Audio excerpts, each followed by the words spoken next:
I got you.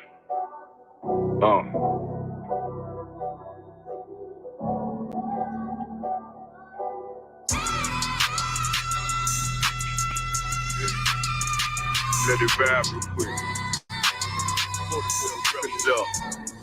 Look.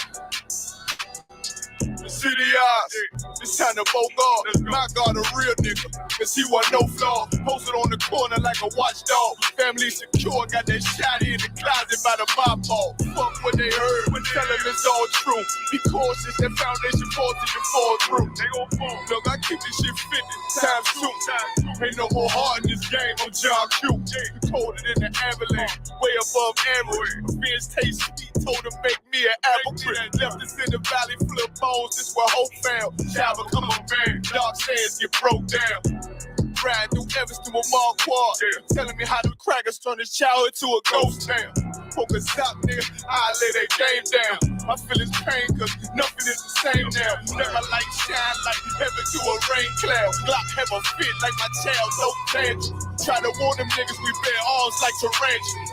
Them other niggas rap, I make anthems. I really see prophets under this banner. Make my enemies bow down on camera. Told my design I wanted black and white like a panda. I'm better than that nigga that sunk dirty to handle. Look, I move like a Brazilian, precious cargo. Spirit Asian, but I got a new semi-auto. Wave that bitch around like where's Wardo. Sleep if they won't, I cut through they Z's like I'm Zorro. Pay me for his name, so I gotta keep that steel clutch. Trust me, I'm not what you think. I squeeze till it click like Dorothy when the heels touch. The world got me dumb, I don't feel much. Round with Yaradon, just left the state bridge. Looking for a bitch better than Baby's kid. Remember, I dropped Quiet Storm, I've been gone ever since. Still in the field, fuck them niggas on the fence, yeah.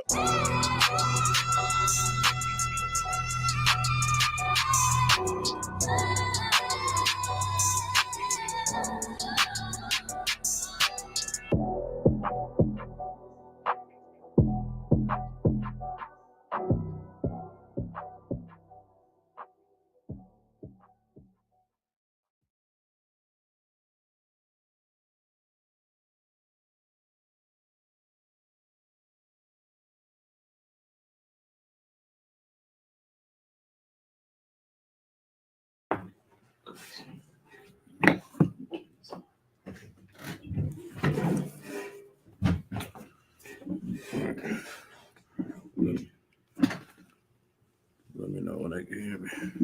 Come. Okay. What time we got? 17. All right. All right. Yeah. Let's go ahead. Clap it up.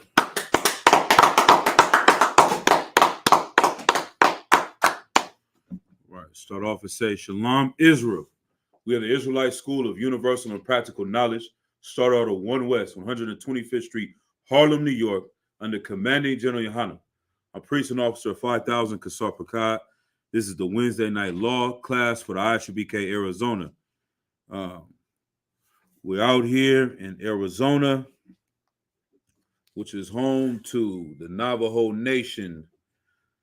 The Navajo Nation has one of the highest populations of Gadites in America after they have been destroyed, demolished, and raped, robbed, and murdered and pillaged by the goddamn oppressor, who is the devil the Bible speaks of. That's right. Who is the also known as the colonizer, the conquistadors, the people that came to this place and did evil like no manner of man has done before. As we know, our brothers from the tribe of Gad are from what many would call the 10 lost tribes of the nation of Israel, which at the time in the biblical narrative were considered the northern kingdom, right? But now we know in the truth in ISUBK, there is no more northern kingdom. There is no more southern kingdom, right? There's one kingdom under our king, Yahushua Mashiach, whom the world ignorantly calls Christ, and that's the nation of Israel, and that's what we fight for, and that's what we give our lives for here in ISUPK and the Commanding General Yohana. With that said, we hear a lot of stories about our brothers from the Southern Kingdom because that's the majority of the narrative in the Bible. But there are stories and narratives in this book that cover brothers from those 10 tribes that went into captivity first. And one of my favorite books in the Bible is the book of Tobit. All right. And we're going to go ahead and get into this book. But one more thing I'll say before we start this class is we don't talk about the Bible. We don't read the Bible in ISUBK. We live the Bible. That's right. And when we are living the Bible, the book comes to life when you're able to understand who is who in the Bible. When you go to the Christian church and they read the book and they tell you that Yahweh Shai is an Edomite from the tribe of Amalek, he's a little guy from the small hats, and he looks like Caesar Borgia, etc. That's how you view the Bible. That's how you view the men that followed him, a bunch of members of the LGBT community. Then you go into the Bible and you see that it's a real living book, and you learn that the men that Christ was rocking with was the brothers, was the Akim, the men that come from neighborhoods like you. They said Christ was a man from Galilee, from Nazareth, and they believe nothing good could come out of Nazareth, the same way they talk about our brothers from the ghetto, from the barrio, from the res, all right? And so when you learn the characteristics of our brothers from the tribe of Judah, and you learn about the men he was rocking with, you get the spirit of the type of brother that Christ was, the spirit of the type of men that he rode with. When you hear about stories about men like King Saul, who was a Benjamite that stood a foot tall than everyone else. To me, I think of somebody like what's his name, Usain Bolt. It's a brother from Usain Bolt from Jamaica, Benjamite, tall brother, cocky, confident. You know what I'm saying? He talented. You know, the brother clearly has gifts that have been given to him from the Lord, and you know the whole entire tribe of Benjamin would have no problem getting behind a man like him. You know what I'm saying? Having him in charge because of his stature and his talents. All right. You also think of men that are from the tribe of Benjamin. Paul was a brother from the tribe of Benjamin. Coming into the truth now, I think of men like General Hazayan, men like Captain Mashak, Benjamite brothers. You see what I'm saying? Going into this story, let's give me the book of, matter of fact, let's go to 2nd Ezra first, chapter 6, verse 57. We're going to get to the book of Tobit. We're going to bring it to life today. We're not just going to read it like a Christian reads this book. And everybody is just, you know, these bland,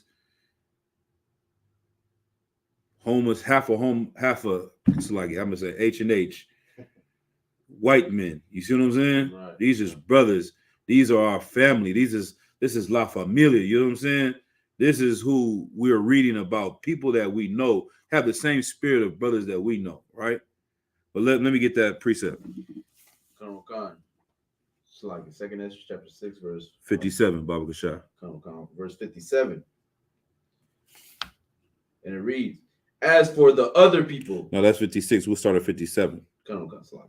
And now, O Lord, behold, these heathen, which have ever been reputed as nothing. Has been reputed as what? As nothing. These heathen, man, these devils, these conquistadors, these colonizers who have been reputed as nothing, coming from the Caucasus Mountains, coming from cave dwellers. Keep going. Have begun to be Lord over us. They've become to be Lord over us. How in the hell has this happened? How are they over us? The little guy used to bully in high school and take his lunch money. Now he's a police officer. Now he's telling you to get out of the car. Now he's telling you to get on your knees and he's about to tase you and this and that, etc., etc. How in the hell is he over me now? Keep going. Come. And to devour us. And they've devoured us, read. But we, thy people, whom thou hast called thy firstborn. Right, the Lord's chosen people, the firstborn of the Most High, we as a nation are the Lord's only begotten son. You see what I'm saying? We are the seed that he has chosen. Keep going. Thy only begotten and thy fervent lover are given into their hands. Right, keep going. We give into the hands of these heathens. Read. If the world now be made for our sake. Right, if the world is made for our sakes, if we're supposed to be in charge, we're supposed to be flying to the Bahamas. We're supposed to be vacationing in Barbados or wherever is beautiful on planet Earth, wherever you can think of. That's what we're supposed to be seeing. You know what people say when they go to places like that? What do they say? When they go to Hawaii, what do they say? What do they call it? I'm not sure. You don't know? No. They say when I'm in Hawaii, I'm in Heaven? There's another word. Paradise? That's it. Get a brother in. But paradise is another word for what? For heaven. They say this is paradise because it feels like heaven. It looks like heaven. Like they're living the best life they can imagine. That's what we're supposed to be experiencing. The world was made for our sakes, not for them. It was made for us. Keep going. Why do we not possess? Put emphasis on that first word you just said. And slow it down. Why? One more time. Why? Read it again. Why? Man, this priest and prophet Ezra is crying out to the Lord and asking why. We've all asked that question growing up.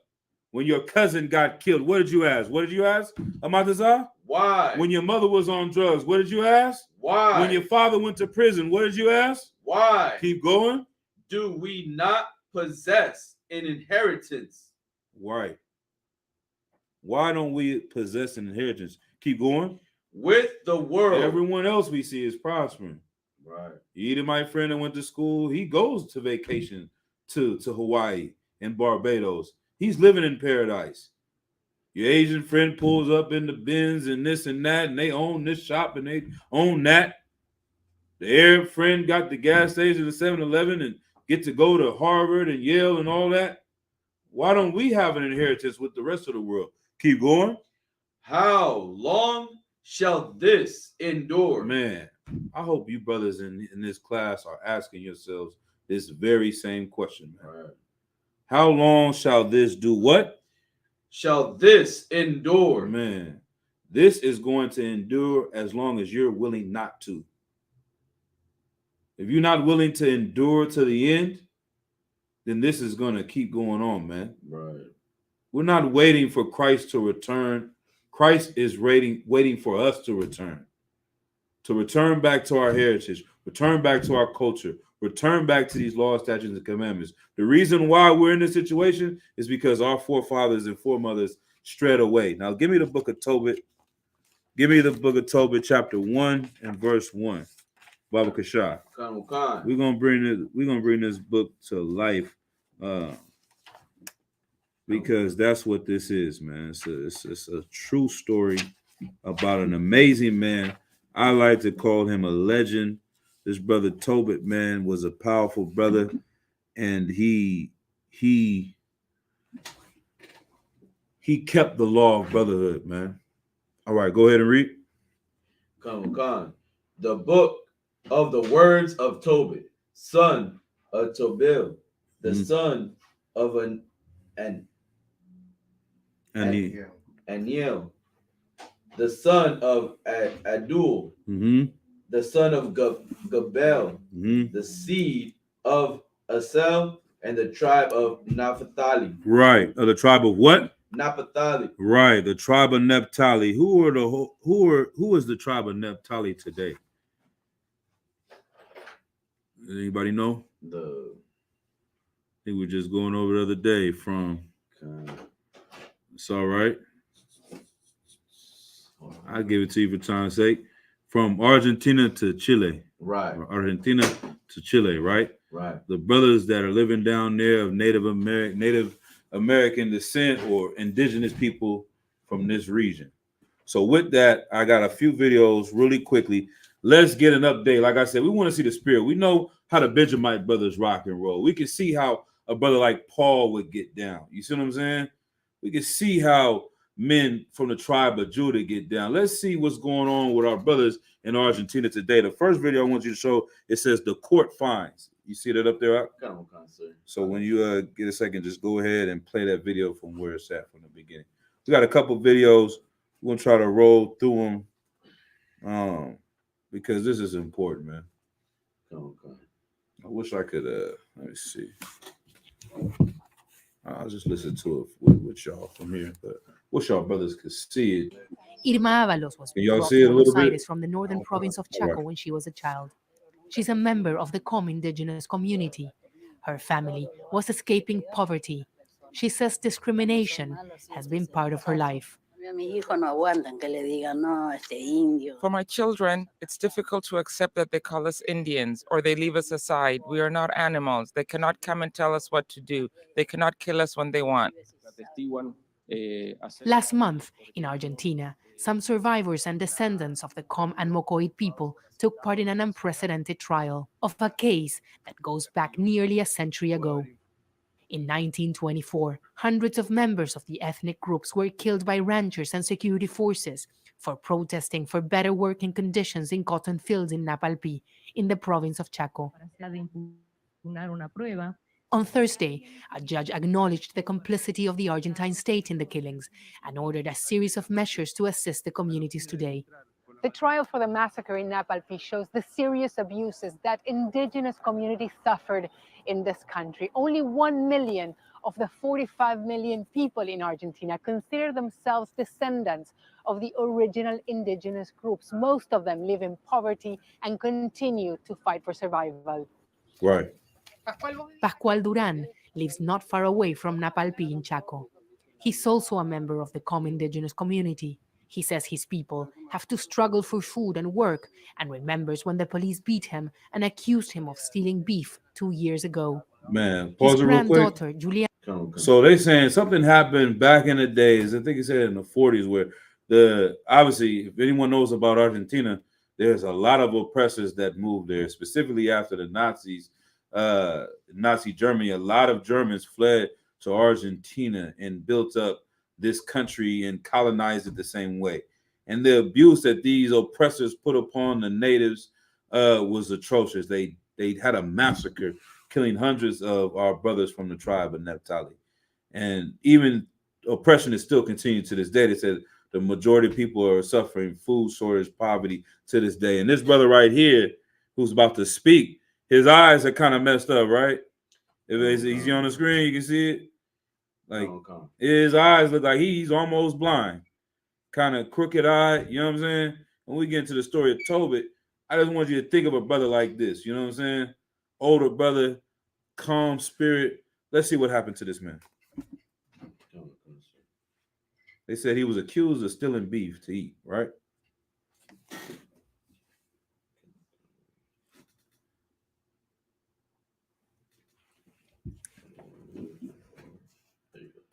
Pascual Duran lives not far away from Napalpí in Chaco. He's also a member of the Com indigenous community. He says his people have to struggle for food and work and remembers when the police beat him and accused him of stealing beef 2 years ago. His granddaughter, Juliana, was there. They accused me of having beef in my house, but I had nothing. It was a lie. The police make mistakes and blame us, but those who do things are never detained. Testimonies of police abuse are frequent among indigenous communities. This video went viral during the pandemic when security forces entered a neighborhood in the province of Chaco and beat the men and women inside the house. Diego Vigay is a prosecutor in the province. He says the trial of Napalpí is important to fight the discrimination that continues to exist today. Institutional violence against indigenous groups is very common. There is racism among security forces, and not all the cases are investigated, and there's impunity. One of the objectives the trial has to do with is putting an end to racism in the state and among security forces. Right. Okay. We can pause it right there. So you see what's going on, and the same things that have been happening for thousands of years is going on today. We're going to see similar situations here in the Bible were happening to the tribe of Naphtali. Go to the next video where it says Argentina in the top. Click that one. I just want to hear one more quick thing of that. And before you press play, can you read the title of the video? Is it Argentina Toba tribes still in need? Right. Okay, Khan. The Toba tribe, right? Khan. All right. I'm still loading. Okay. Let me refresh it real quick. No sweat. And I just want to hear a quick, like wherever it was at, I think I had it at a good mark and just start from there. It's only like a few 30 seconds. I don't want to hold it too long. We got a few things. Little commercials. But yeah. It was 30 minutes. Maybe 30 seconds. What for what? Yeah, probably wherever, if the market's still where it was at, just start from there. I just want to hear a quick thing that the brother said. All right. He said something interesting. It's showing you the oppression that's going on down there. In the video, you see it may look like certain brothers are, they might have been working for the police. The same way today, we got brothers that are from the tribe of Judah, from the tribe of Issachar, that work and help the oppressors. We just had a couple brothers kill another brother, you know what I'm saying, in the name of the police, because they take the spirit on of your oppressor. They have the mark of the beast. But who is really initiating and pushing this agenda in Argentina? Let's see what he says. Sandoval never thought he would be the mayor of El Espinillo, a small town in Chaco province in northern Argentina. Sandoval is a member of the Toba peoples, the first mayor in the country who comes from an indigenous group. We want them to know that we are like the white people, that we can rule ourselves. The fact that I was elected is a big move. He said, we want to let the white people know that we can rule ourselves. Was just telling you who's ruling over them, man. The goddamn devil the Bible speaks of. The same person that's oppressing you in your neighborhood is oppressing them 10,000 miles away in Argentina and Chile. You understand what I'm saying? We all are suffering from these curses, man. These are the Lord's chosen people. Right. These are our brothers. These are the Akim. These are the Akwathian that we read about in this Bible. And this is who we're reading about in the book of Tobit. And I want to see if any brother can catch this in the spirit. I'm not teaching this as if this is something official stance of the UPK, but if anybody can catch this in the spirit, what's the title of the article of the video? This video that we're playing is called Argentina's Toba tribe still in need. Right. The who? Toba. Okay. Now read the book of Tobit, chapter 1, verse 1. Come. The book of Tobit, chapter 1, verse 1. Right. The book of the words of Tobit, the son of Tobel. Of who? Of Tobel. Right. Now hold it. Keep going. Matter of fact. Khan. The son of Anuel. Mm-hmm. The son of Adul. Mm-hmm. The son of Gabel. Mm-hmm. The seed of Aser. Mm-hmm. The tribe of Naphtali. Right. Does anybody know the name of Tobit's son? Tobel? Lie. That was his father. Okay, Khan. His son. Tobit's son's name. Later on, you're reading here, his name was Tobias. All right. The book of Tobit, the son of Tobiel, with his son Tobias. Right. Now, what am I saying? If anybody can catch this in the spirit. That go okay. Go ahead, you got it. So like that they still know who they are. That's what I'm saying. I'm not gonna say it's official. Why am I saying that though? In the spirit. Because in the spirit they like still like the title is called Argentina Toba tribe. Who? Toba tribe. Ooh-wee. Is that a coincidence? I don't know. I don't got the official breakdown, but I'm just saying in the spirit, goddamn. There's something about this word with Naphtali and this Toba word. The brother's name is Tobit, his father is Tobiel, his son is Tobias. We worried about the people in Argentina. They're called the Toba tribe. Goddamn. Right. The brother Kazak Yad is a heavy brother. Hold your peace for a second. He's a heavy brother. He brought out the information that the tribe of Issachar, one of his famous sons, was named what? Tola. And they read about the people of Tolan in Mexico to this day. Kept that name alive. Kept that spirit alive that you find in the records of this Bible. Right. You see what I'm saying? So whether it is really what's going on, is it a coincidence? I don't know. But in the spirit, man, goddamn, I see it. These is the same people, man. Right. But you were gonna say something, Mike? I was just gonna say, are you trying to say like they still keeping the spirit of traditions, the not tradition, but kind of same Bible, I guess I want to call it like that. Right. Like I said, I'm not officially teaching that as a stance of the UPK because I haven't been taught that or done enough research. But what I'm saying in the spirit is showing there is something similar. You see what I'm saying? And this Toba sound is being translated in here by the names of the men that we're seeing. That name was passed down for a reason. They stayed on that for a reason. You see what I'm saying? Okay. But you never know. The translation in the Greek could sound different. So, like I said, it's not something I can officially say right now. But it definitely it's the spirit. Why I'm saying, I keep saying in the spirit, it definitely seems connected to me. You know what I mean? That's my opinion. All right. But let's keep going back into let's read from verse 2. Salakia. Okay. Verse 2. Salakia, if it's too much, this is out. No, you can. All right. Who in the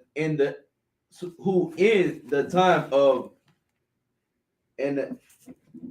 Enemesar, right, king of the Assyrians, was led captive out of this bay,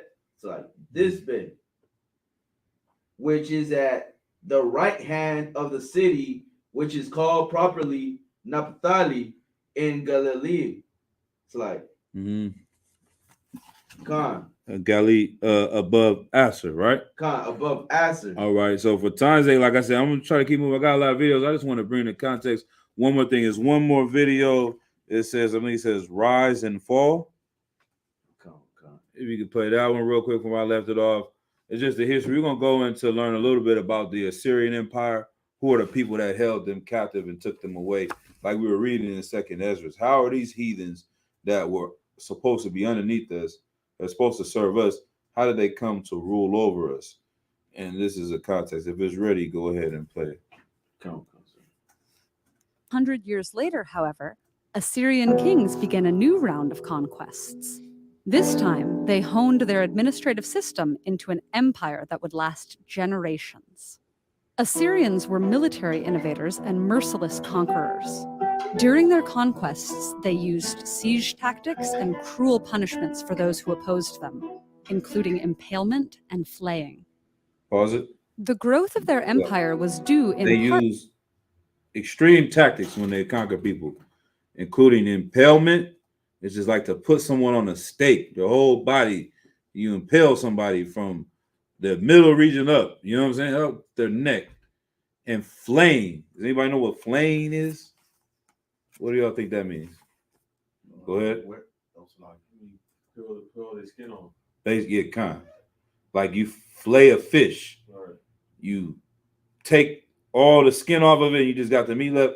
That's what the Assyrians were doing. That's what these sick bastards were doing to our brothers from the tribe of Naphtali, from the 10 northern tribes. You see what I'm saying? Keep going. Part to their strategy of deporting local populations, then shifting them around the empire to fulfill different needs. This broke people's bonds with their homelands and severed loyalties among local groups. Pause it. So one of the tactics of the Assyrian Empire in their history, what they tell you they didn't, this is not a Bible history story right here. This is from TED Talks.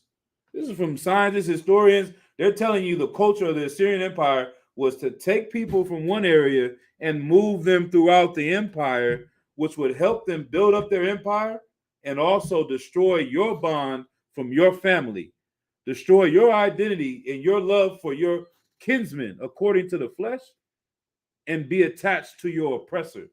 So that's what these heathens were doing to us. So that's all I wanted to show is like This book is real. Why is it that they tell you this is what the Assyrians did to build up their empire? Extreme things to the people, torturing them, right, and also moving them around. And then we go into our book, and it tells us the same thing, man. This is a history book. right. And it's about a real people, but you don't think it's real. You think it's a fantasy book because they took the people away from the book. Right. If you don't know that these people are still here, still living in Argentina, still calling their children the children of Tobit, you think this is just a fantasy book, man. When you live in this goddamn book, Akim. All right, let's keep going. Now I'm pretty done for the videos for now. Okay. Let's go to verse 3. Come. Verse 3. I, Tobit, have walked all the days of my life in the way of truth and justice. Right. And I did many alms deeds to my brethren and my nation who came with me to Nineveh. Right. Into the land of the Assyrians. Right. So alms deeds is like giving to the poor, giving what you have, helping the poor. No different than we go give out food to these brothers in 10 cities. No different when the ISUPK gives clothes away to the poor. That's alms deeds. That's the spirit that Tobit had. Keep reading. We're gonna read through a lot this book.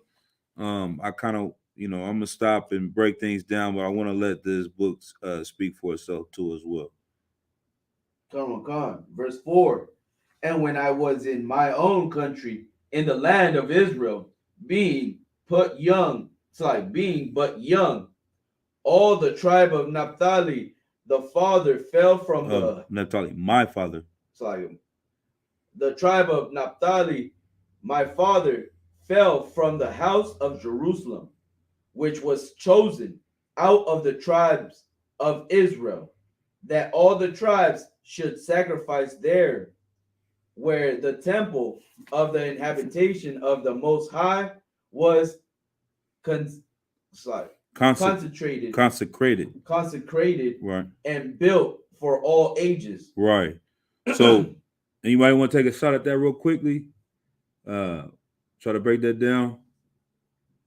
If not, for time's sake, I'll go ahead and give it to y'all. But it says, and when I was in mine own country, in the land of Israel, being but young, all the tribe of Naphtali, my father fell from the house of Jerusalem, which was chosen out of all the tribes of Israel, that all the tribes should sacrifice there, where the temple of the habitation of the Most High was consecrated and built for all the ages.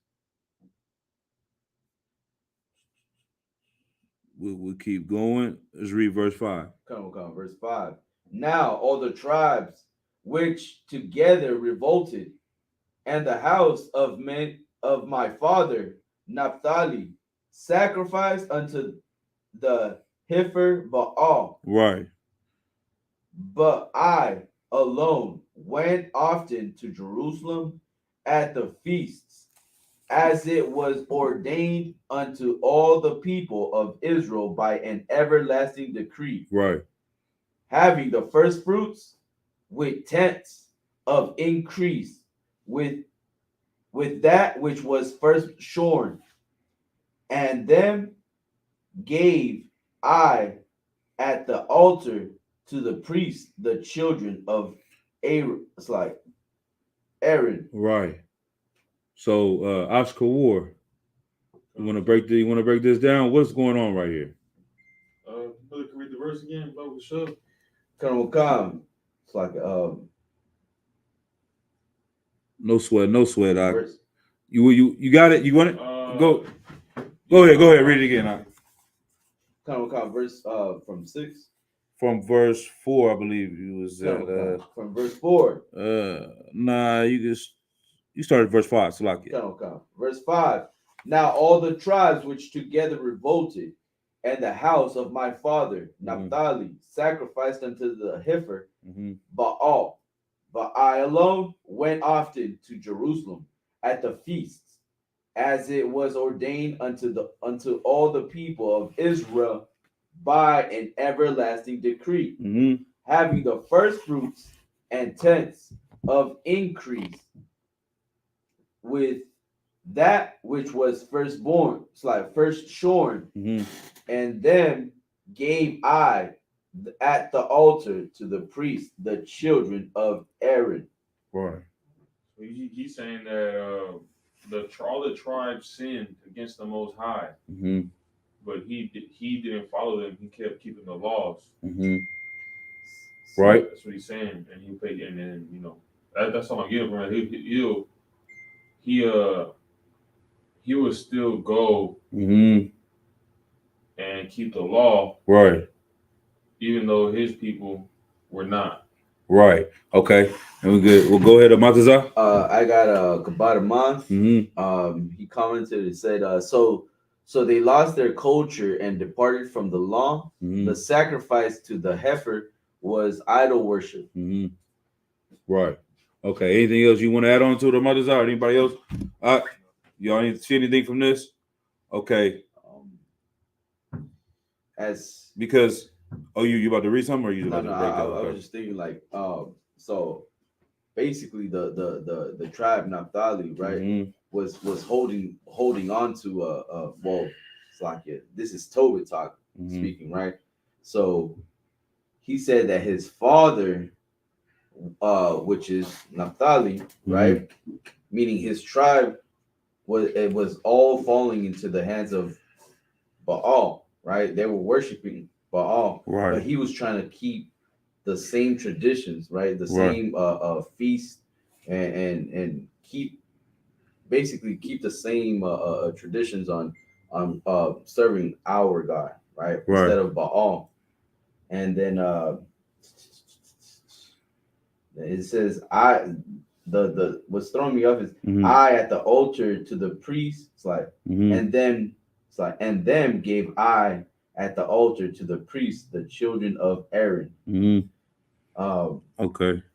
Who are the children of Aaron? The Levites. The Levites. Right. So Aaron was Moses' brother, and they were considered from the tribe of Levi, and so Aaron were the priests. His son had a line of the priesthood. Okay. You see what I'm saying? All right. So one thing, brother, you got the precept on your phone? You got the verses on your phone? All right, I'm gonna have you read. All right. Let's go. I'm gonna break it down one more time for time's sake. I want this book to come to life and see it today. What's going on here? So read from verse 4.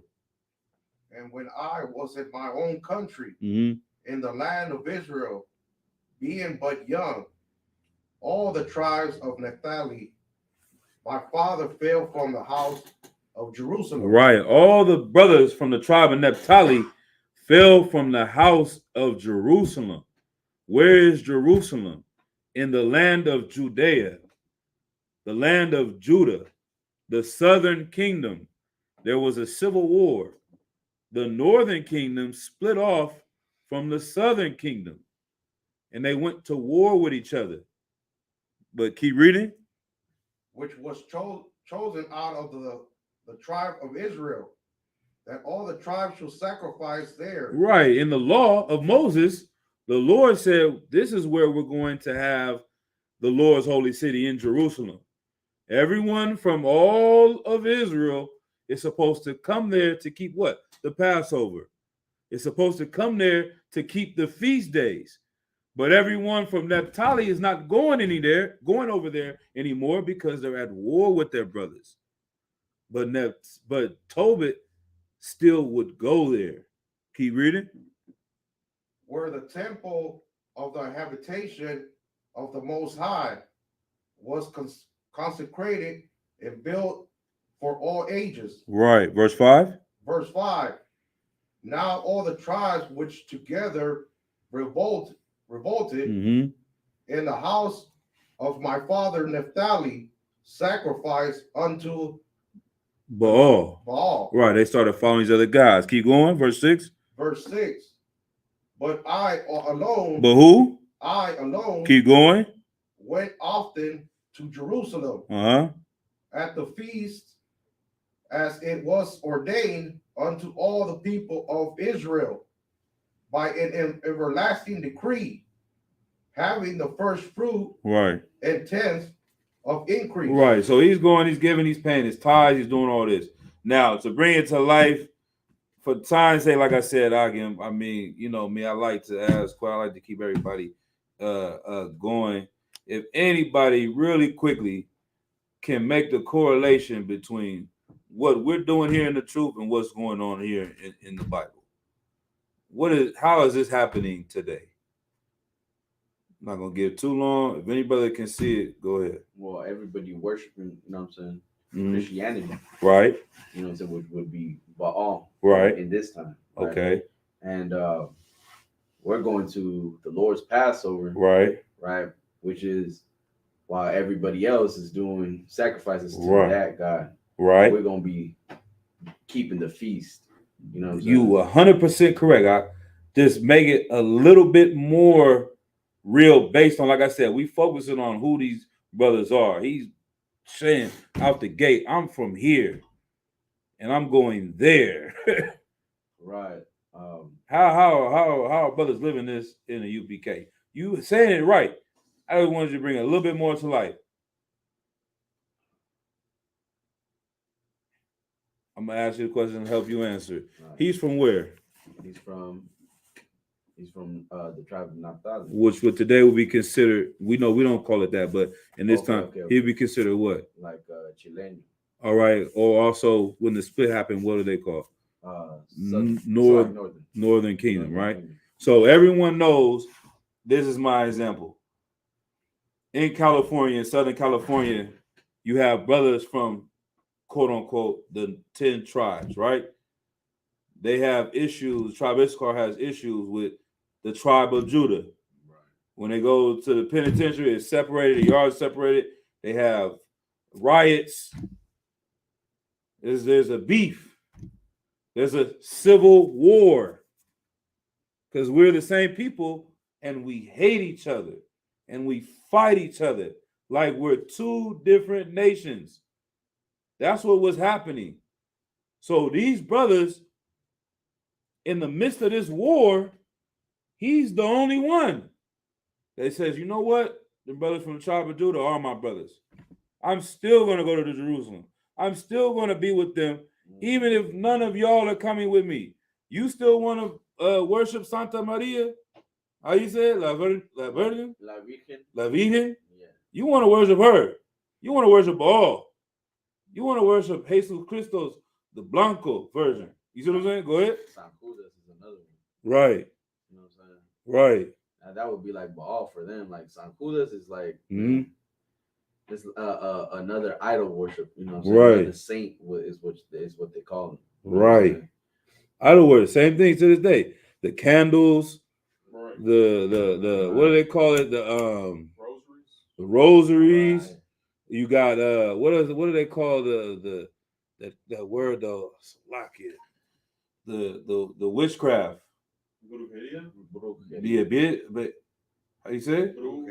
Brujeria. Yeah. All that is in the culture. And so this brother is like the men in the ISUPK because the UPK is full of a lot of Judahites, Hakim. The UPK is founded by Benjamites and Judahites, the quote unquote Southern Kingdom. Right. That's the majority of what you see at the Passover. That's the majority of what you see at the feast day. That's what you see when you go to Harlem, New York. It's just like the book. But you brothers from the tribes of Issachar, the tribe of Naphtali, the tribe of Asher are still coming. You see what I'm saying? Even though you are like the smaller amount. You see what I'm saying? And that's how he was. He still was rocking and rolling until his people saw, or his other brothers saw. You see what I'm saying? And he is showing them like, nah, man, these are still my brothers. He's going to keep this law of brotherhood.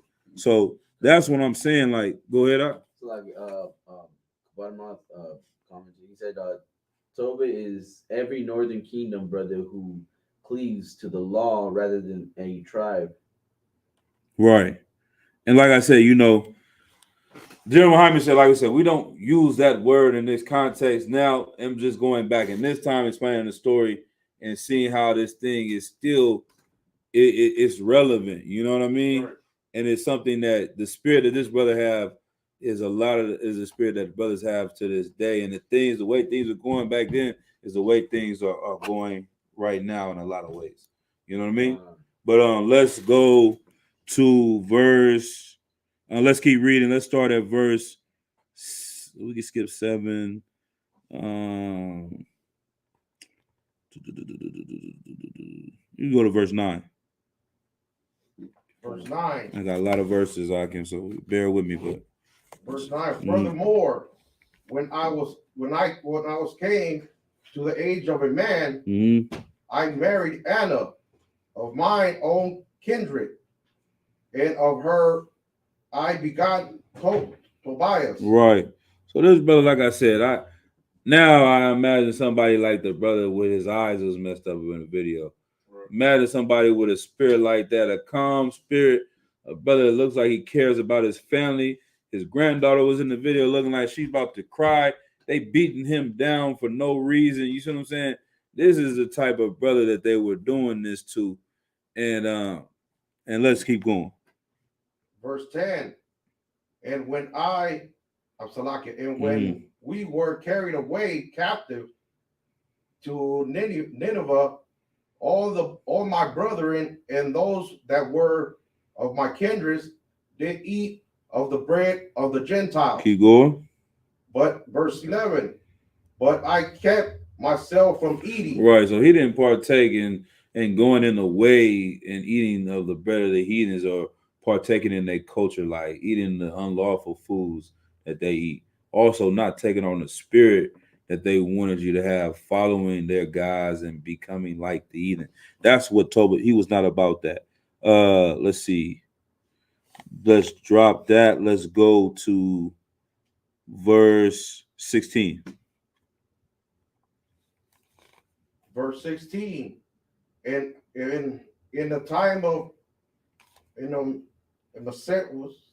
Mizar, I gave many alms to my brethren, and gave my bread to the hungry. Right. Verse 17. And my clothes to the naked. Right. And if I saw any of my nation, it says any people on earth. It says any of my what? Any of my nation. The Europeans. Nation. The Africans. Nation. The Assyrians. Nation. He saw any of his nation, of my nation. Damn right. Keep going. Dead or cast out the walls of Nineveh, I buried him. You see what I'm saying? So these heathens, like we heard about here, they were leaving these dead men out on the streets. They murder them, kill them, and leave them, throw them on the side of the road. I remember in the movie, and when a brother comes back, I'll show one more thing on the screen that brothers can see. The movie Boys in the Hood back in the 90s. The kids in the beginning, the opening scene of the movie, they say, "You want to see a dead body?" Right. You know what I'm saying? Like, you want to see a dead body? Like, imagine that. You 7, 8 years old, and you can go see, and they go behind the little alleyway, somebody over there, hey, he stinks. The smell of a dead human, it stinks, decaying. You know what I'm saying? Like, this is why we bury people. It's a dishonor, it's disgraceful. But what's another reason? Why do you think they had these brothers laying in the streets like this? What do you think, guy? So the other people will fear or line up in what they need them to do. Damn right. You know what I'm saying? That's it, right? And Oscar Ward, you know how to work it a little bit or lie to make it go on shared screen?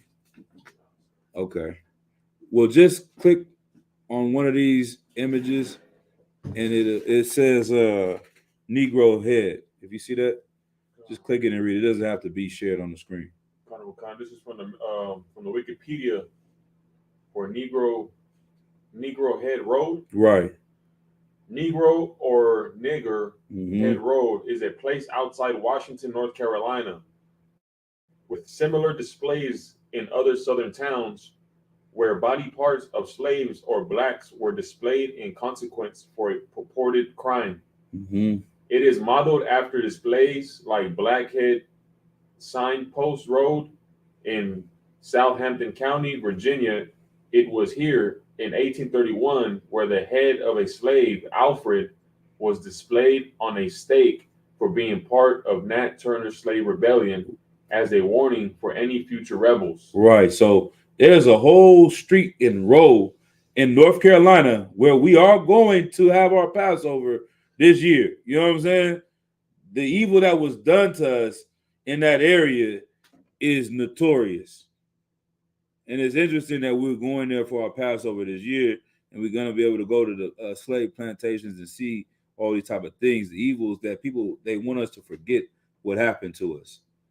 But they would put the heads of men on stakes up and down the street, put their body parts on up and down the street. Not only in North Carolina, it says in South Carolina. Not only in South Carolina, in Virginia. There's another place. This is Nigger Head Road right here. Keep going. Slave history origins. Negro Head Road ran from Point Peter in New Hanover County to Dublin County, opposite of Wilmington, North Carolina. After the Nat Turner slave rebellion in Virginia, a similar slave revolt was building in Wilmington. A slave named Dave, who belonged to Sheriff Thomas K. Morrissey. Okay,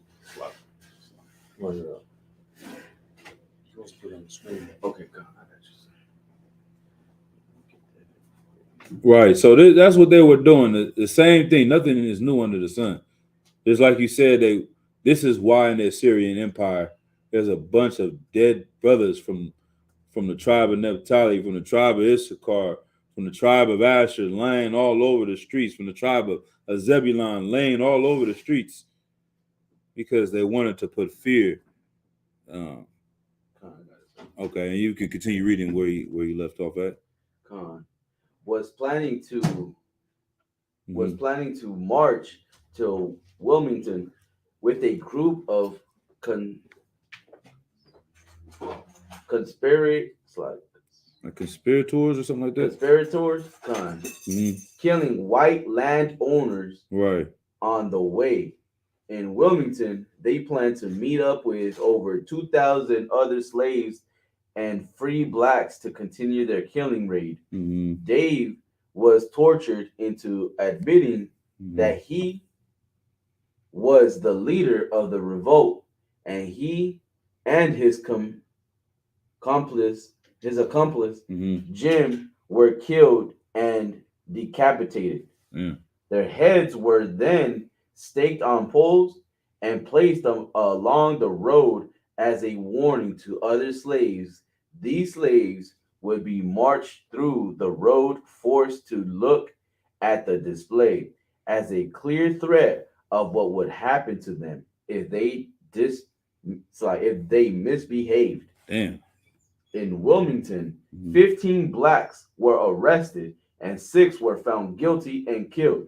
Their heads too were staked and placed along the road, with one at Point Peter making the entrance to Negro Head Road. Right. This display was also used to warn children how to treat whites and what would happen if they did not behave, creating a scared and submissive younger generation at the time. Right. So now all of that being said, this is a tactic that our oppressors learned from history. They learned from the Assyrian Empire. This is how you oppress a nation of people. This is how you put the children in fear. Like, it's one thing for, men, we want to watch movies and we want to see somebody get blown up and you want to see this and that. You see what I'm saying? Like, it's entertainment. These soldiers, warriors, we make fun of it and all that. Man, for a 7-year-old, a 5-year-old, a 3-year-old to walk and see a head hanging on a stick, that's traumatizing, man. As a little girl, what she sees when she sees that. Imagine not only. Oh, go ahead, Art. It's like not to jump ahead, but it's almost the same thing that happens when like the sister Philando Castillo, right? The brother had his wife and his daughter in the back. The brother was complying with the officer. Right. The officer out of fear shot the brother. Right. The daughter in the back, and the daughter and the mother in the back of the police car, handcuffed, and the daughter trying to calm the mom down, saying, "I don't want you to die." Right. Just like, you know what I'm saying, just like what she's seen. Right. Trying to calm her mother down. Her mother angry at what happened, and now she yelling, and the daughter's scared. Right. You know what I'm saying? Which is the vision that I got. You know what I'm saying? The same thing that's been played. You know what I'm saying, to this day. Right. Exactly, man. And I don't even want to give that a hand. You know what I'm saying? Because it's tragic, and that's what they've been doing. So like now you're seeing why this brother had this job of doing this. Let's read verse 18 in the book of Tobit, chapter 1, verse 18. 18, verse 18. And if the king, his name is Sennacherib. I don't know how to say it, you know what I mean? Sennacherib, something like Sennacherib. Something. Right. No sweat. Keep going. Had slain any when he was come and fled from Judea, I buried them previously. For in his wrath he killed many. He did what? Killed many. Right. So he would bury them privately. He'd do it in private and secret. So it's like this brother's head is on a damn stick, his body is over here or whatever, man. He's still gonna go and he has to do it secretly and privately because the goal of the oppressor was to leave them out there to scare you. So you burying them is defeating his purpose, his agenda. You see what I'm saying? Let's keep going. But the bodies were not found when they were sought for of the king. Right. Verse 19. And when one of the Ninevites went and complained so like me to the king that I buried them and hid myself, understanding that I was sought for to be put to death, I withdrew myself for fear. Right. So another brother, you hold that one. Another brother, give me Leviticus 19 and 18. Baruch Shah. This brother has so much brotherhood for his nation, for his people, that he's risking his life for someone that's already dead. God damn. Give it up for Tobit Salakia, man. Give it up for that brother. Like, and we're gonna read it further. Like, they call us crazy for doing this work or leaving our families and missing out on birthdays. You didn't come to grandma's birthday. You left the truth for grandma's birthday out. You left your truth for your rib wanting to celebrate Christmas. When men like Tobit risked his life to bring honor to a dead body. Right. That's how much he loved his nation and his people, man. We got to be like Tobit. That's the men that we have to follow after. Let's keep going. Let's read what you got, though. Slaki. 19 and 18. 18 and 19? 19 and 18, Slaki. Leviticus chapter 19, verse 18. Book of Leviticus chapter 19, verse 18. Thou shalt not avenge nor bear any grudge against the children of thy people. Right. But thou shalt love thy neighbor as thyself. Like, man, if you ever hear, stories about brothers that being in prison and stuff like that, like brothers that get stabbed over stepping on somebody's shoe. I get stabbed over using the phone too long, or just minor ignorant things. But when you strip a man of everything that he has no home, he has no family, he has no job, he can't see his children. All I have to my name are these goddamn Nikes, man. And you're gonna step on them? Nigga, I'll kill you for this fucking sloggy, for these goddamn Nikes, man. Excuse my language. Like, how dare you? You see what I'm saying? Disrespect me. Like, this brother Tobit, you done taken everything that I've had, everything from my people. How dare you leave this brother in the street like a animal? I am going to do anything that it takes to at least bring honor to him, man. I'm going to risk my life to bring honor to him because I do what I love my neighbor as myself, man. Right. I wouldn't want anybody to do that and disrespect me like that. And I wouldn't want anybody to do that to my brother, to my son, to my cousin. You see what I mean? And that's how we have to fight, man. Like, you can be on fentanyl in the streets, but I don't want no heathen to sit there and disrespect him and make him a fool or a mockery. You see what I'm saying? I want to bring honor to him, man. I'm gonna do something. Let's give him some food. Let's treat him like a human being. Let's ask him how he's doing today. I'm not gonna talk to him like the police. General Muhammad was bringing out in the Christmas season. The police was giving the homeless bags of feces to eat. Y'all heard about that? The police was making sandwiches with feces in it and giving it to the homeless because they look at them as lesser than animals. You see what I mean? They look at us as lesser than animals. We look at them as our brothers. You see what I mean? And that's how Tobit was. Let's see where we at. Let's go back to the book of Tobit, verse 20. I think, yeah, we continue to that one. Let's see, verse 17, 14 to 17. Let's see. Okay, we can skip through that. Let's go to chapter 2, verse 1. We'll just skip down.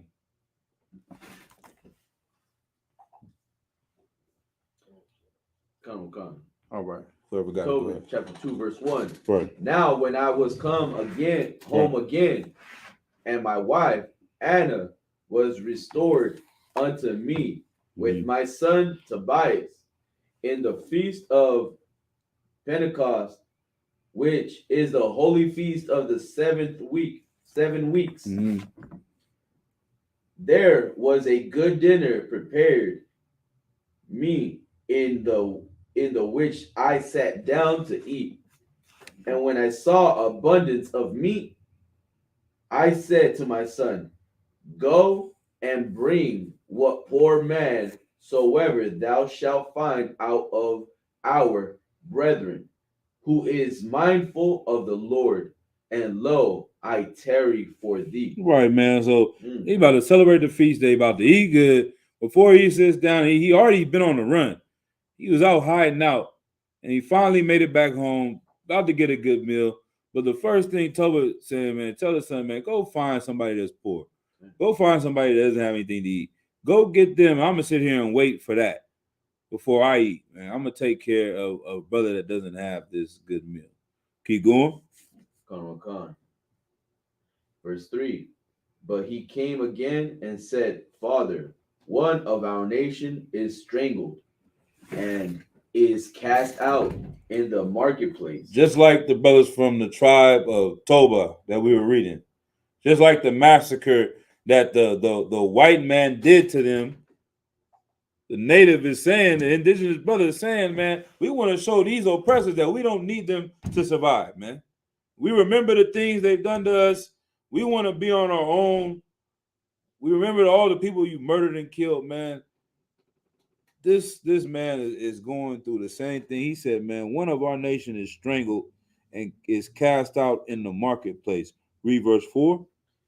Then, before I had tasted of any meat, I started up and took him up into a room until the going down of the sun. Good night. So he brought the dead brother into the house, man. Young clean to the sun down. You know what I'm saying? Like, he's doing all of this. Keep going. Then I returned and washed my face, ate my meat in heaviness. This brother is sad, man. It ain't just because it's one brother. This is because this is the 500th brother he didn't seen in this condition, man. But he still cared about every last one of them. He sent the brother to go out and feed somebody that was poor. Right. He come back with a dead body.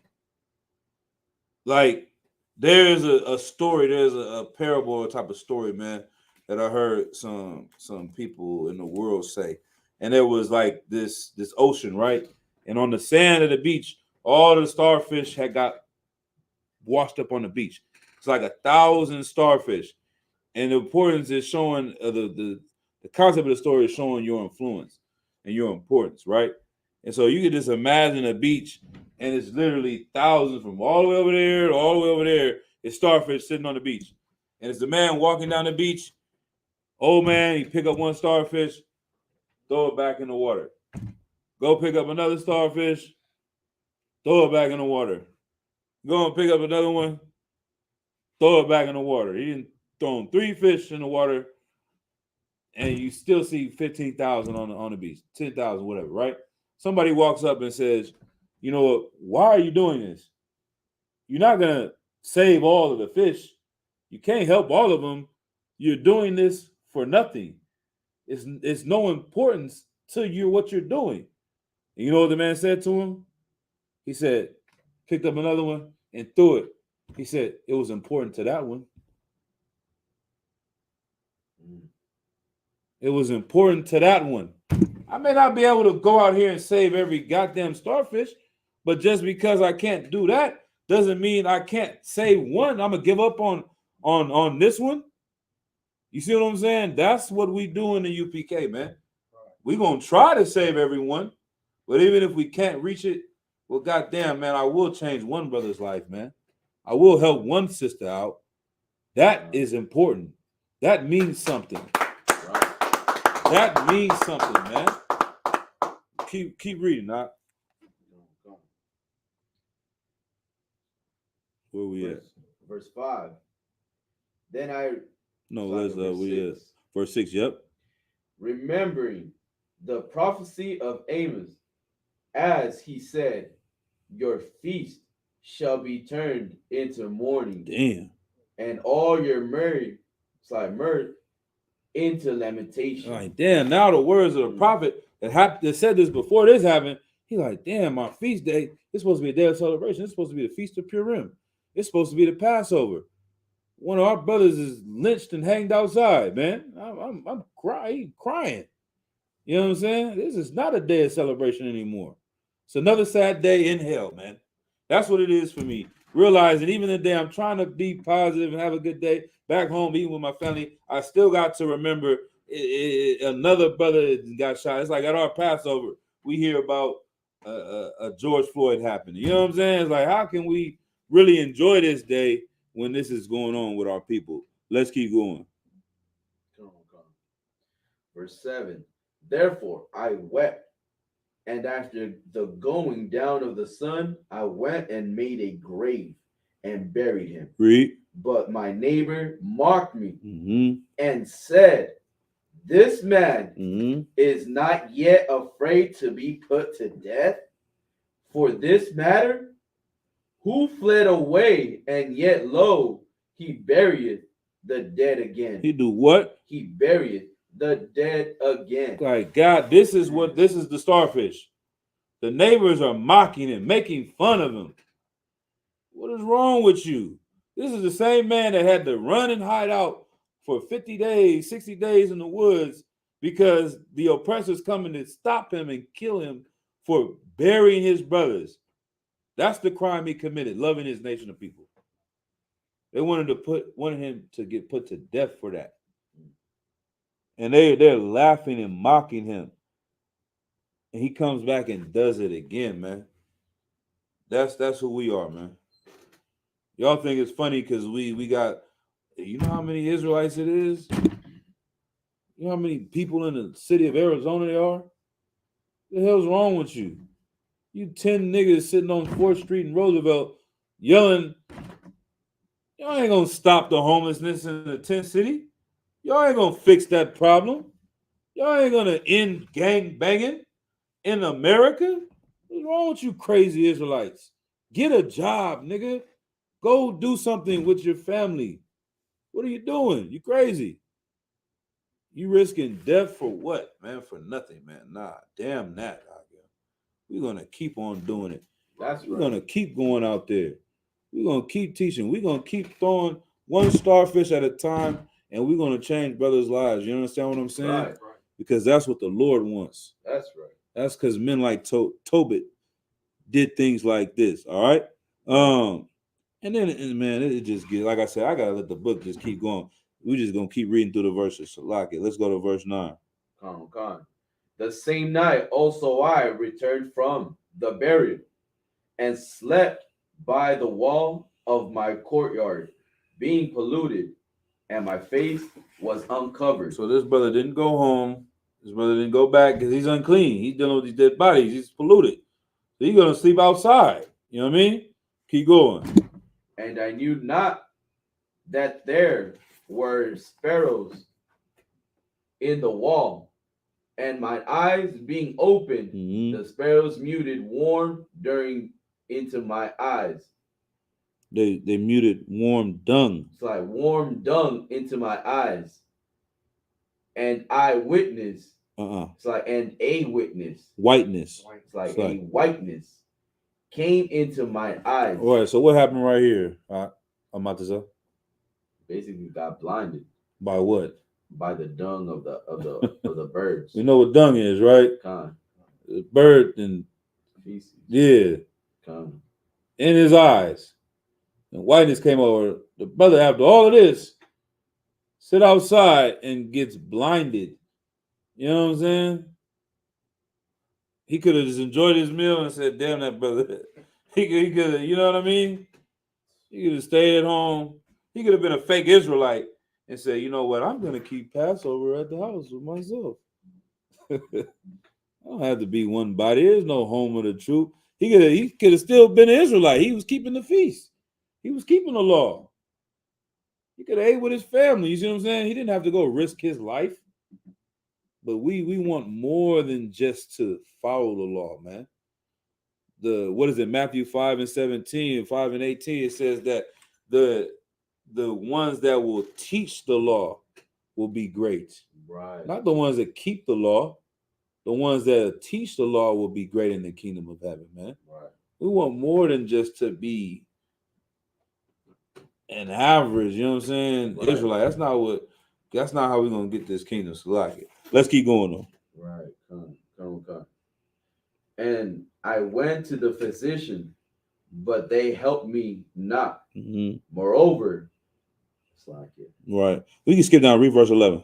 Verse 11. And my wife Anna did take women's works to do. Right. So she can't. He can't work. So now his wife is taking up a job. Right. She can't get a job doing construction. She can get a job doing what a woman could do. So she's not making a lot of money. She's not, you know what I mean? She's just getting the bare minimum. Keep going. And when she had sent them home to the owners, and when she had sent them home to the owners, they paid her wages and gave her also besides a kid. Right. So they gave her a kid like a small like goat, right? A kid, a lamb, you know what I mean? They gave her a small animal to eat, right? And read verse 13. And when it was in my house and began to cry, I said unto her, from whence is this kid? Is it not stolen? Render it to the owners, for it was not lawful to eat anything that is stolen. Like, yeah, where you get all these groceries from? You know, I lost my job. You barely making any money. You ain't got this big old pot. Was it pozole? How you say it? Pozole. You know what I'm saying? You got this. You know what I mean? You got some birria. You got something to grill. Like, where you get this meat? This stuff ain't cheap. Lengua is not cheap right now. I don't know if y'all know. The price of lengua is going up. Right. Why is it so expensive? I don't know. He like, where you getting this from? You know what I'm saying? This ain't the regular dollar menu stuff that we get. This ain't the little cheap. You know what I mean? This ain't hot dogs. This is some. You got some good. This is a whole kid animal crying in the living room. Like, where you get this from? You know what I mean? Keep going. He said, we can't eat stolen food. What you doing? Right. But she replied upon him, it was given for a gift more than the wages. Right. Howbeit, I did not believe her. He still don't believe her. She lying. She can't be telling the truth. She telling, nah, they gave it to me. The people I work for gave it to me. Keep going. But bade her render it to the owner. Yeah, give it back to them. Keep going. And I was abashed. Abashed at her. Abashed means to be embarrassed. I was embarrassed of her. Like, damn, man, my rib. I'm losing my job. My rib out here stealing. I'm supposed to be a righteous man. I'm embarrassed of my rib. You know what I mean? We are at the bottom. It's just things just getting worse and worse and worse. And I lost my sight, lost my job, my people dying. It's just getting worse and worse and worse. You know what I mean? Keep going. Right. Come on. Mm-hmm. But she replied upon me, where are thine alms and thy neighbor's deeds? And thy righteous. And thy righteous deeds. Mm-hmm. Behold, thou and all thy works are known. So this is what we can't forget too. Like she's saying, where is all your arms and all your righteous deeds? Like, you gave food to the poor, you helped clothe the people that was naked. You don't think when you come on bad times, the Lord ain't gonna give nothing back to you? Right. You put all your work into the truth and trying to help your nation of people. You gonna get scared when you lose your job? You don't think the UPK and the brothers will be able to assist you when times come hard upon you? The same way you work and go worry about your people? So that's how she checked him in the spirit. Like, hey, Salaki, I don't want, like, right. You did all this for them. You don't think your works are known? The people know how you've taken care of them, and they want to give back to you too, man, because you're an excellent brother. You know what I mean? Now let's go. Let's see. Let's go. Tobit 3:1, man. Okay, 3:1, but in the book of Tobit. Then I being grieved did weep, and in my sorrow prayed, saying, O Lord, thou art just, and all thy works and all thy ways are mercy and truth. Right. And thou judgest truly and justly forever. Remember me and look on me. Punish me not for my sins and ignorances, and the sins of my fathers who have sinned before thee. Mm-hmm. For they obey not the commandments, wherefore thou hast delivered us for a spoil, and unto captivity, and unto death, and for a proverb of reproach to all the nations among whom we are dispersed. Right. This is the answer to the question we started off in 2nd Ezra in 6:57, where he said, like, why are we going through this? Why are we suffering? Because our forefathers didn't obey their commandments. Right. Man. This is why we see the things we see today. This is why the brothers in Argentina are suffering to this day. This is why we're growing up in these environments, because our forefathers. To end this, we're gonna have to go back and follow the commands. We're gonna have to follow tonight's the law class, man. This is the importance of the law, and the two most important laws, I'm paraphrasing, is to love the Lord your God with all your heart and all your soul, and to love your neighbor or your brother as yourself, man. Right. That's how we're gonna get the kingdom. That's how we're gonna get out of this captivity, and that's what this brother had an understanding of. Let's read verse 5. Where we at? Verse 5, I believe. Come on. Verse 5. See, we can skip down a little bit for time's sake. Now read verse 6. Come on. Verse 6. Now therefore deal with me as seemeth best unto thee, and command my spirit to be taken from me, that I may be dissolved and become earth. For it is profitable for me to die rather than to live, because I have heard false reproaches and have much sorrow. Command therefore that I may now be delivered out of this distress, and go into the everlasting place. Turn not thy face away from me. Good night, man. What is this brother asking for, man? Man, like, get me out of here, man. Like, how? Like, just basically kill me. Yeah. You know what I'm saying? his brother's feeling suicidal. Right. That little the little late night commercial. You take Savannah. It'll if your heart bleeding, your knees pop off, suicidal thoughts. You take that pill, you're gonna think about killing yourself. I don't know what's in the pills. That kid, what type of demons is these are present? So I digress. But that brother had that. He had suicidal thoughts, and to this day, they're saying that the tribe of Gad, these brothers have some of the highest suicide rates in the world, man, per capita, because of the things that they've seen, the stories that they've heard, the pressure that they're facing on a day-to-day would make a brother want to kill himself. And this is a strong brother. But the things that he's going through, he got to a low point. He feeling like, man, I don't even want to be here anymore. Let's keep going. Come on. It came to verse 7. It came to pass the same day that in Ecbatane, a city of Media, Sarah, the daughter of Raguel, was also reproached by her father's maids. Like this is like it's the whole scene changed, like a movie. You know what I'm saying? It's like this scene ends. This brother just sitting down. He lost his eyesight. Everything going bad, and then boom, we just changed the whole scene. It's a whole new character, whole new topic, whole new storyline. You know what I'm saying? Right. Like this Bible is amazing books. The stories is like you can't make this up. You know what I mean? This is going on somewhere else, miles away, and we into this story. Now we seeing this story. Let's go. Verse 8, because that she had been married to 7 husbands. Good night. Who Asmodeus, the evil spirit, had killed before they had lain with her. Right. So this sister right over here, she didn't got married to 7 different men. The first one lined up, he died before he sleep with her. Second one died. Third one, fourth, fifth, sixth, and 7th one all die right before they even get to sleep with her. And it's a demon that's on her that's killing them. Asmodeus is the name of this demon. Like that, this is not. Arizona's not the biggest city, but anybody grew up in a small town or a small community. You say you grew up where, in South Central? Yeah, Well, what part of South Central?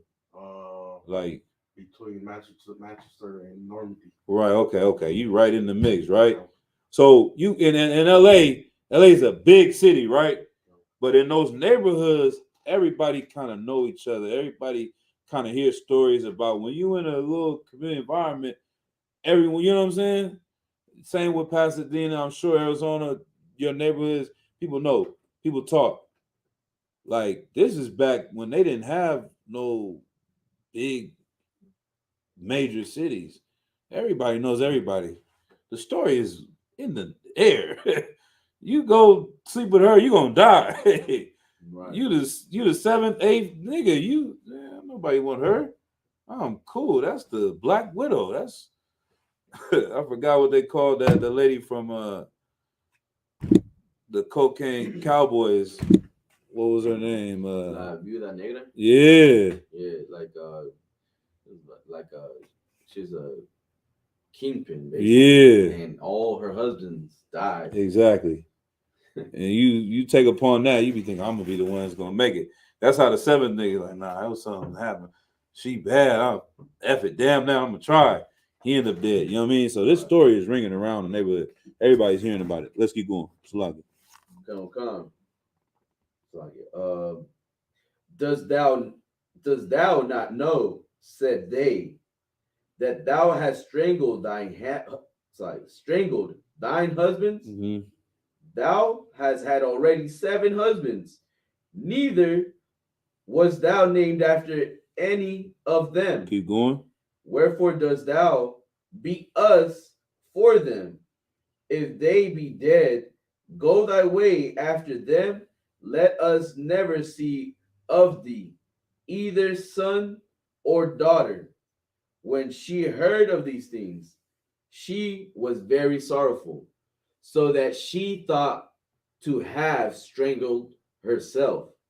And she said, I am the only daughter of my father, and if I do this, It shall be a reproach unto him, and I shall bring his old age to sorrow unto the grave. Right. So she want to kill herself. We got this storyline, and it's how are these two people connected? This is a hell of a movie, man. Like if they spend millions of dollars on this movie, it's like the story. These two people connected. One person going to do his thing. He want to kill himself. This sister over here on the other side of the world or other country, she want to kill herself. The only thing that kept her from doing it is thinking, and this is for brothers and sisters that do have thoughts like this, is General Hyman said that committing suicide is got to be one of the most evil sins and things that you can do. Because any other sin that you do, it hurts other people and people you don't like. I go steal from somebody, I don't care about them. If I go murder my enemy, I don't care about them. It's all evil. If I sell drugs, you know what I'm saying? It's all evil. But suicide is the one thing where you hurt who? The people that love you. The people that are going to hurt the most are the ones that love you. And she said in her mind, my father's old. If I kill myself, then he's probably gonna die. He's gonna put him in the grave, and she don't want to do it. You know what I'm saying? Let's keep going. It's a selfish act. Suicide is a selfish act. That's right. The pain and suffering that you're going through, man, seek counsel. Come talk to somebody, man. We all going through things, man. Let somebody know your story. Get some advice. Don't fall victim to that demon. You know what I'm saying? That's talking to you. Right. And if you know anybody that's going through that, tell them, you know what I'm saying? Like you got people that love you. Don't do that to them, man. Don't do that to them. Go ahead. Khan. Then she prayed toward the window and said, Blessed art thou, O Lord, my God, and shine holy and glorious name. It's like, and thy holy and glorious name is blessed and honorable forever. Right. Drop down to verse 14. Verse 14. Thou knowest, Lord, that I am pure from all sin with man, and that I never polluted my name, nor the name of my father. In the land of my captivity, I am the only daughter of my father. Neither hath he any child to be his heir, neither any near kinsman, nor any son of his alive, to whom I may keep myself for a wife. My 7 husbands are already dead, and why should I live? But if it please not thee that I should die, command some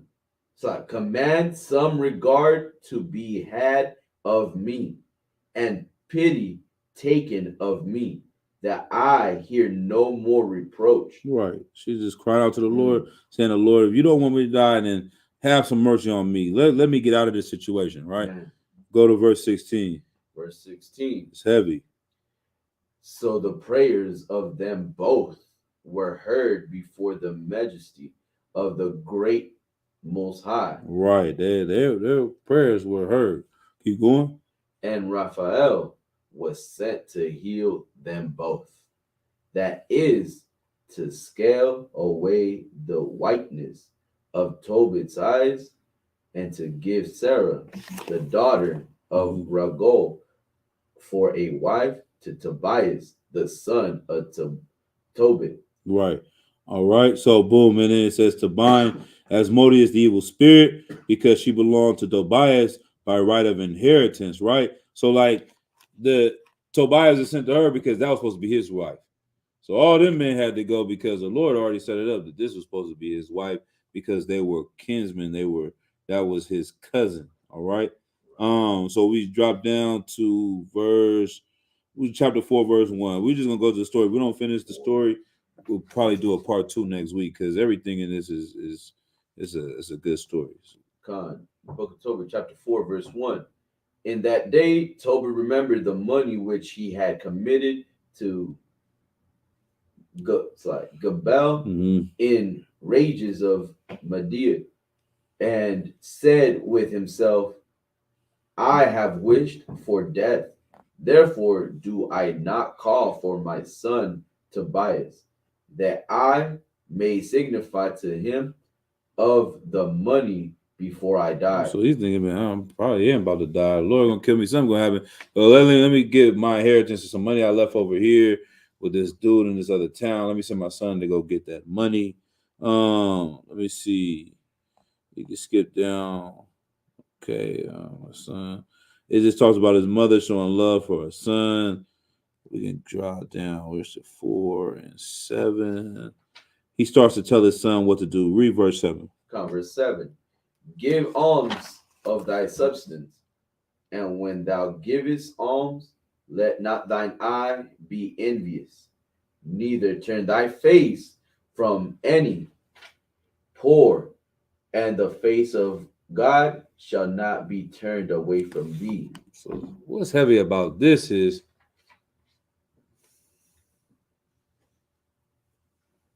this brother Tobit is telling his son, do the same thing that I did. Right. And read the last part he said, in the face of what? And the face of God shall not be turned away from thee. So, you know, this is like you being in the truth your whole goddamn life. You go to camp, get shot. You in a goddamn wheelchair. Telling your son, go to camp, the Lord gonna be with you. Nigga, what? You blind. You lost everything. You was just hiding in the woods. You went to prison for 2 years for the truth. You got out and got shot in the back. You in a wheelchair. You want me to do the same thing you done, Pops? Damn that. I could have gangbanged for all this. I mean, like, why would he even listen to him? He like, the Lord gonna be with. It sounds crazy. Even you want to die. You over here about to take some pills and try to kill yourself. And you telling me to go do the same thing you did, man. It doesn't make any sense. Keep going. Verse 8. If thou hast abundance, give alms accordingly. If thou have but a little, be not afraid to give according to that little. For thou layest up a good treasure for thyself against the day of necessity. Right. Necessity. Precept. Lay up your treasures in heaven, which neither moth nor dust can corrupt. Matthew the 6th chapter. You know what I'm saying? That's what Christ was saying. Like, this is where we lay up our treasures. We don't worry about this money and saving up money and doing, you know what I mean? If you got a little money, give it to the poor. If you got a lot of money, give it to the poor. Help out your people. Pay your tithes. Do all of that. Reverse. We can skip down. Read verse 12. This is another pretty important precept. Verse 12. Beware of all whoredom, my son, and chiefly take a wife of the seed of thy fathers, and take not a strange woman to wife, which is not of thy father's tribe, for we are the children of the prophets, Noah, Abraham, Isaac, and Jacob. Right. Remember, my son, that thou fathers from the beginning, even that they all married wives of their own kindred, and were blessed in their children, and their seed shall inherit the land. So once again, he's not about this interracial marriage. Don't be falling in love with these heathens. Don't do none of that, man. Follow what we've taught you. Stay with your nation. Stay with your people, man. Right. Tobit is teaching. These are the important things that you need to do. This book was not for everybody, and the great men in this book did not push God loves everybody. We all need to come together and hold hands. That's not what this brother was teaching. He had the Spirit of the Lord on him. Let's see if we can drop down to where we at. This is 4 and blah, blah, blah. We can go to 16. Come on. Yeah. Verse 16. Give of thy bread to the hungry, and of the garments to them that are naked, and according to thine abundance give alms, and let not thine eyes be envious when thou givest alms. Right, read. Pour out thy bread on the burial of the just, but give nothing to the wicked. Don't give nothing to them damn heathens, to the Right. damn Assyrians that try to, destroy us. Don't make your life about helping the people that destroying your people. Right. Help your nation, man. Right. Build up your people. Let your children eat first. Then the dogs can get some crumbs. Right. But right now, our mission is to help Black, Hispanics, and Native American Indians. Solamente, man. Right. Let's keep going. Come. No sweat. Verse 17. Verse 18. Verse 18. As counsel of all that are wise, and despise not any counsel that is profitable. So, we still going through the story, but we just getting some good information just to apply, like a father giving to you, man. Get some wise counsel and don't go away. If the generals tell you this is what you should do, listen to that. Right. If the captain and men above you giving you wise counsel is of the Lord, man, do what they telling you, man. Don't go and sway from it. That's what he's telling his son. All right, we can leave that one. Blah. Let's go to Tobit chapter 5, verse 4. Come. Skip ahead. Tobit 5 and 4. Therefore, when he went to seek a man, he found Raphael. Right. So Tobit sent him on a mission. He said, go over here, go on this place, on this trip. You're going to go get some money, but go find somebody to go with you. He went out and he went to find a man, and he found Raphael. Wait, where you at? Verse 4? Yeah, verse 4. He found Raphael. That was an angel. This is the angel that the Lord sent to help him on this journey. All right? That was an angel, but he knew not. And and he said unto him, Canst thou go with me to Rages, and knowest thou those places well? Right. So they also, what's the precept on that one? You may entertain angels unawares. You know what I'm saying? We never know who might be an angel in the UPK, man. You come across somebody, you think it's just a person that's just talking to you, or got a long conversation. You had a long day working. I gotta go. Who's this nigga? I don't know him, man. What's going on? You know what I mean? But treat him with brotherhood, man. Treat him with respect. Treat him with honor. He might be an angel the Lord has sent to test you and see if you are who you say you are. You know what I mean? Let's keep going.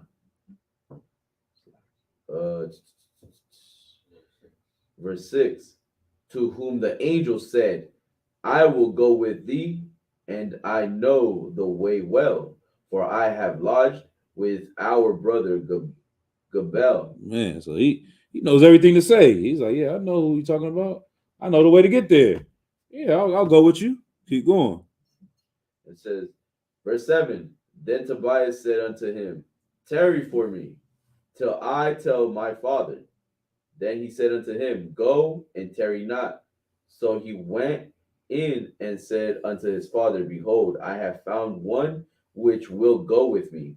Then he said, call him unto me, that I may know of what tribe he is, and whether he be a trusty man to go with thee. Right. So, he's still being a father. He like, man, Terry means to wait too. So the brother like, wait here. And he's like, man, don't wait too long. Like, hurry up, go tell your father. Father like, man, what tribe is he from? I need to know this, but I need to know what type of background he is. Let me see if I can even okay him to go with you. Right. Let's keep going. So he called him, and he came in, and they saluted one another. Right. But they didn't say what we say today, Yahweh Ba'ashem, Yahweh Shai, Barakatah, because there is no Yahweh Shai at that time. Right. But they said Yahweh Barakatah. Lord bless you. You know what I'm saying? They salute each other. We added the Yahweh Shai because Christ came. You know what I mean? But back then, Yahweh Barakatah, Yahweh Barakatah. You know what I'm saying? They salute each other. Right. Go ahead. Khan. Verse 10. Then Tobit said unto him, brother, show me what tribe and family thou art. To whom he said, dost thou seek for a tribe or family, or an hired man to go with thy son? Angels talking crap back to him like, man, you looking for a tribe You want to know my family background? You want to take a DNA test? God, do you want a man to go help your son or what? What's going on? Keep going. Or in hire man to go with thy son. Then Tobit said unto him, I would know, brother, thy kindred and name. Let me just tell me, where your family from? I know a lot of people out here. Go ahead. Right. So like, you know what I mean? Right. Then he said, I am Azarias, the son of Ananias, the great, and of thy brethren. Right. So he said, I'm the son of this man. Everybody know him. He a factor. Right. How we say, everybody know him. I'm his son. We from the tribe of Naphtali. Y'all know the big homie. That's me. I'm his son. It's almost like when you go to prison. It's like they tell you, it's like, oh, where you from? Oh, I'm from this hood. You know what I'm saying? Right. Oh, so you know such and such. Exactly. It's like, you know what I'm saying? That's like, our culture. You feel me? That's exactly it right there. You go to another neighborhood or you meet somebody, and you say, I got family from over here. You sure you do? Okay, then who? What's his name? Woo woo. Like, tell me. You know what I mean? Okay, and they're like, oh damn, you're right. That is what's his name. I have heard about. Right. Okay, so Tobit, keep going. Verse 12. Then he said, verse 13. Then Tobit said, Thou art welcome, brother. Be not now angry with me, because I inquired to know thy tribe and thy family. For thou art my brother, of an honest and good stock. For I know Ananias and Jonathan's sons of the great Samias, as we went together to Jerusalem to worship, and offered the firstborn and the tenths of the first fruits. And they were not seduced with the error of our brethren. My brother, thou art of a good stock. So he checked his background. He's like, damn, I do know the men you're talking about. Those are my brothers. Matter of fact, they was in the truth with me. Right. We used to go to the Passovers together with your pops. You know what I mean? So you definitely a good brother. But the angel, he already know everything to say because he's an angel of God. He know the name to say. That's not him. He's not that man's son. He's not related to them. You know what I mean? He's an angel. But he knew exactly what to say because he has the information in the background. Like that story, like I said, I just wish you could make a movie for every story in the Bible, man. It's just a cold story, Let's see, we can drop down for this. Let's see where we at. I'm gonna keep an eye on the time. We got about 10 minutes on. Like I said, we're probably just gonna have to pick it up because there's so much. I don't even want to.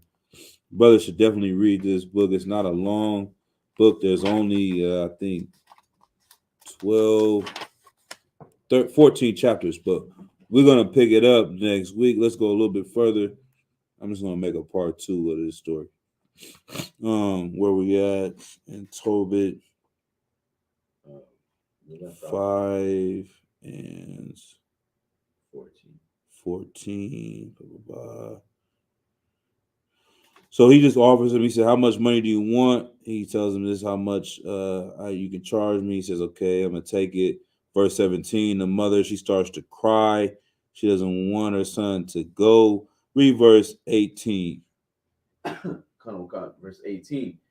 Be not greedy to add money to money. So that's the wife telling Tobit, like, you're being greedy. You want to send your son to go get more money? We got enough money. We got stuff to eat. We're good. Why are you going to risk his life? He's going through a dangerous nation already. The Syrians is killing people all the time. You know what I mean? People's getting lynched and hanged for nothing. You walking, you might whistle at an Assyrian woman and they're going to lynch you. Just the same, you know what I mean? Like, that's what that movie Emmett Till was about. The mother did not want to send that son to Mississippi. She's like, no, I watched the movie. She's like, no, I shouldn't sit him down there. I'm nervous. Like, everything gonna be all right. He's gonna go down there and be with his cousins. It's fine. He go out there. He don't know the culture. He sees some white woman and smile at her, and they end up beating this boy to death and murdering him. That's the love of a mother. She like, nah, don't send him down there. Read verse 19. I think you were in the middle of 18, Slaki. Come. Middle of 18. But let it be as refused in respect for our child.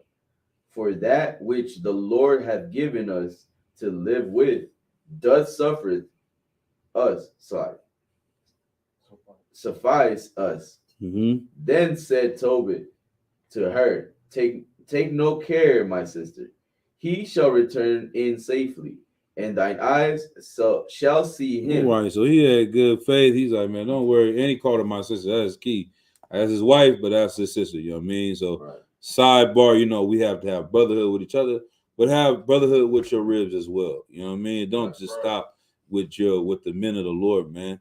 This is your wife, but it's also your sister. Right. You know what I mean? And that's how he was rocking. Right.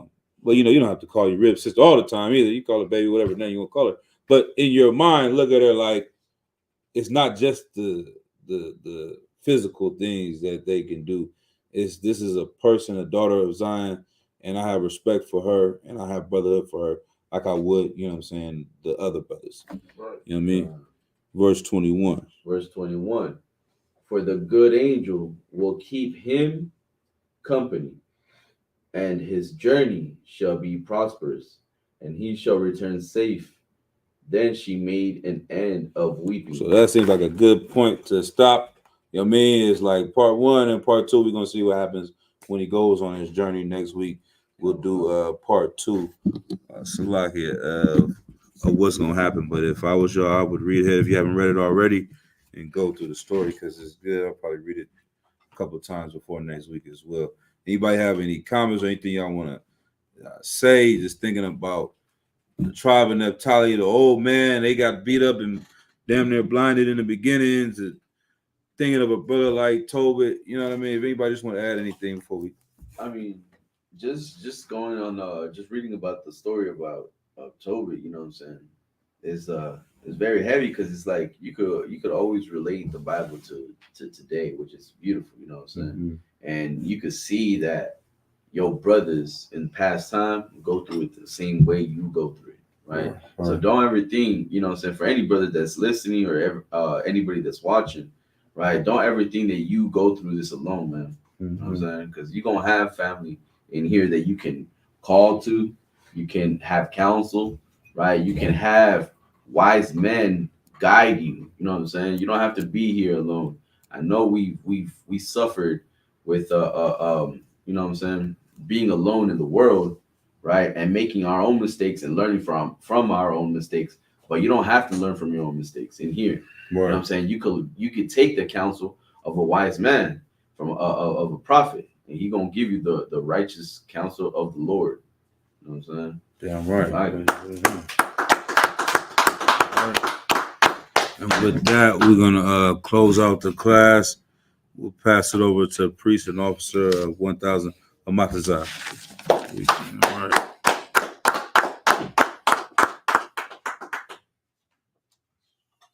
ISUPK security announcements. We're at the ISUPK store at 1 West 125th Street, Harlem, New York. Rule for a new brother and sister. Rule for a new brother and sister. When a new brother or sister comes into the school, they are off limits for 6 months. They are to be saluted only. They are here to shed themselves of the world.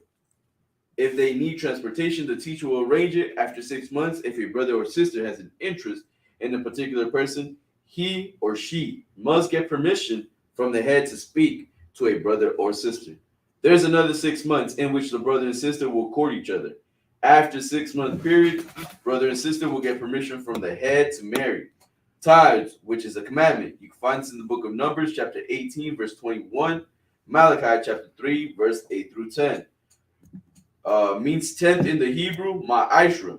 10% of every penny of any increase the Lord gives you, give to the Treasury Department or teacher. Also, you could go to isupk.com and you can make your donations there.